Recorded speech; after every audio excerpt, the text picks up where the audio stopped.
પિછડાપણું, છોકરાઓપણું આ તમામ નેતાઓમાં દેખાઈ રહ્યું છે, બંને નેતાઓમાં.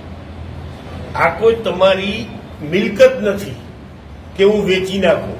વિસાવદરની જનતાએ અને મોરબીની જનતાએ કેટલાય પડકારો સામે સહન કરીને તમને મત આપ્યા છે.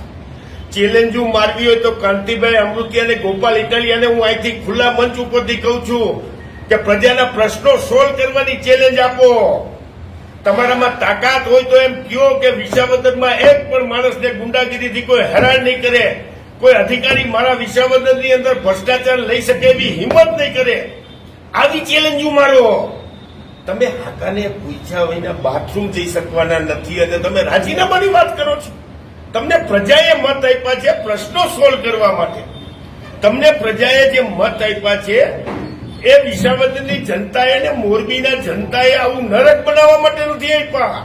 તમને પણ ખબર છે કે તમે તમારા આકાને પૂછ્યા વિના રાજીનામું ન આપી શકો. તમને પણ ખબર છે કે તમે એક સિમ્બોલ ઉપર ધારાસભ્ય બન્યા છો અને સિમ્બોલ એ પાર્ટીના હાઈકમાન્ડને પૂછ્યા વિના રાજીનામું આપી શકવાના નથી. પછી પકડ મુજે જોર આતા હે, મારી નાખું, તોડી નાખું, ફાડી નાખું, કાપી નાખું.